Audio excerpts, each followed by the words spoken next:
Hello everybody, Mr. Pyers here. In this pencil drawing tutorial, I'll be covering layering details and value on a line drawing.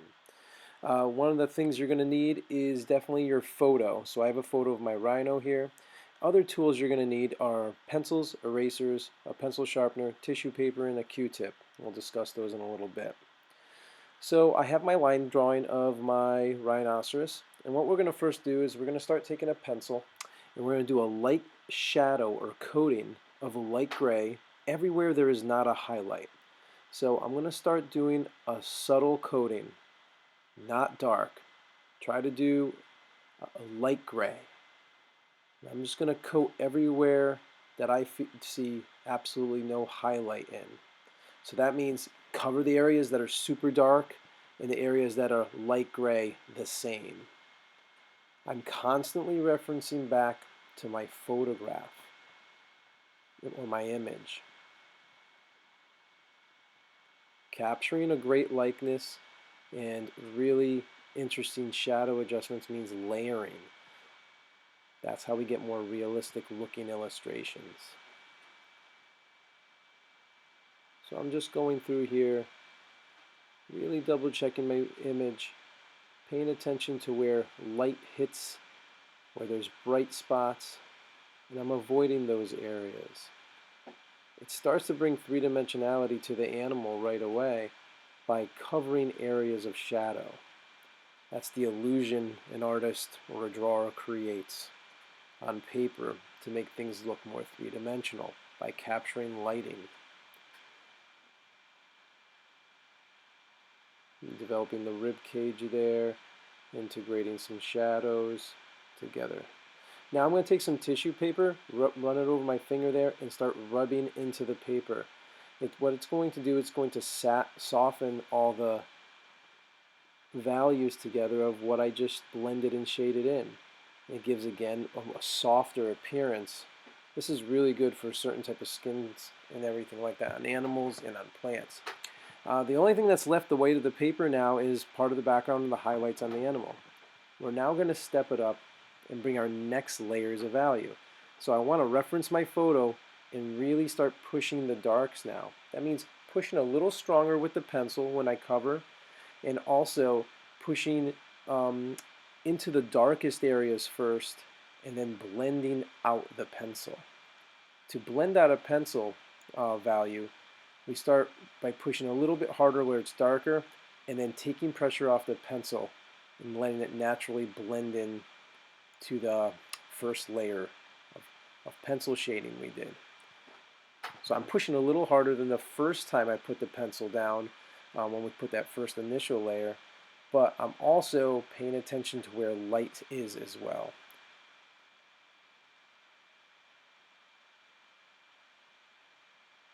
So we're building up value here. It's going to get more three-dimensional at this point because we're going to create really strong shadows against lighter shadows, and that's going to make like these legs look like they're overlapping each other by creating that contrast of darks and lights. I'm working on some of the muscle tone now, and what we're going to do is we're just going to continue to reference the image. Got a little bit of a closer look here of me building values out. Again, really pushing the darks where they really need to be, and then softening them out to the lighter values, or into the lighter layers. I'll sometimes outline an area to give it a stronger edge, and then I'll shade right into it. If we leave a lot of strong outlines, it's going to look a little more cartoonish than more like photorealistic. So what you want to do is you want to blend bringing strong edges of outlines, but also shading them at the same time.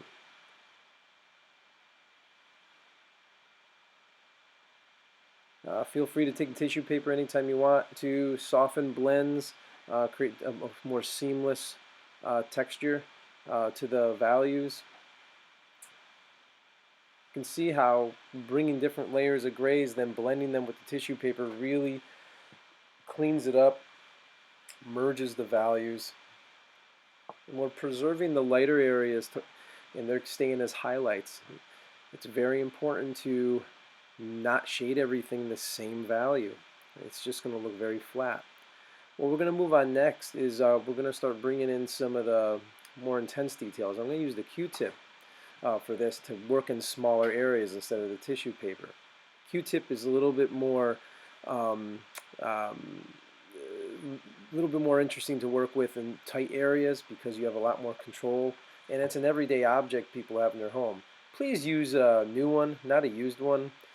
We don't need any wax buildup in your drawing. Again, getting some line work done in there. Really paying attention to the reference photograph to get as much detail as I can. Again, in this assignment, you can get as much detail as you want in the illustration, as much as you allow yourself to put in. And that's the name of the game here.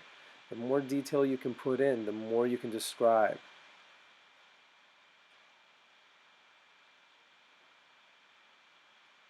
And get that belly standing out a little bit more by really separating the leg and the belly of the animal by intensifying. You can see I've probably already done like 3 or 4 layers of shading just in the belly area alone, but it's needed.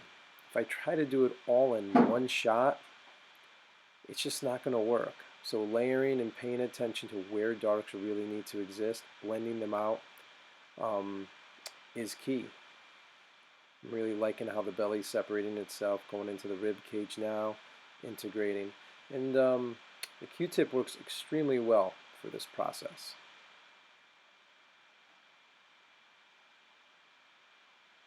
Again, pushing some outlines to separate features a little bit more. Pulling in the darks. Really trying to push that front leg in front of the other, so I'm getting really dark with the leg that's getting overlapped to make it really feel like it's behind. Feel free to outline where you think you need to and shade softer shapes where you feel you need to. I consider like a lot of shading to feel like you're shading a cloud on objects. So if you're shading a plant like a flower or a leg on an animal like this, they can be shaded the same way, but they're going to look different because your details that you create are different from subject to subject.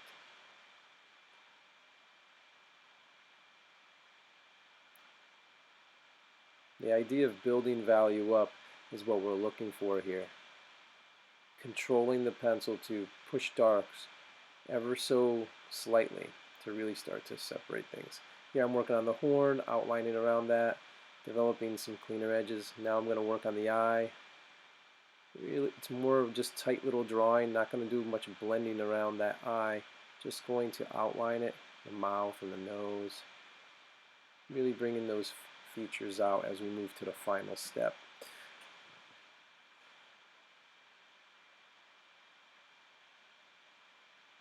There we go, softening some of those edges, softening some of those textures, again using the Q-tip there instead of my finger. It's a lot better. Okay, the last steps are we're going to do some nice line work with tight outlines. We're going to erase where we need to bring highlights, and then we're going to blend a little bit more at the end just to grab some features. So here I'm just going to bring some of the wrinkles of the animal in. You might need this for like veins on a leaf or a flower or anything on a building. You might have to bring textures out. So here bringing in these subtle lines is going to create a lot of those final features. A lot of people do this in the beginning and you're going to lose these lines. I always finish with my details last because they'd get blended away with all the shading if I did them in the beginning. So this is a good tip, especially for you advanced kids who feel like you might be overdoing it sometimes and having to go back and forth a lot in your drawing. Listen to these steps because it'll make you a faster drawer and a more efficient drawer.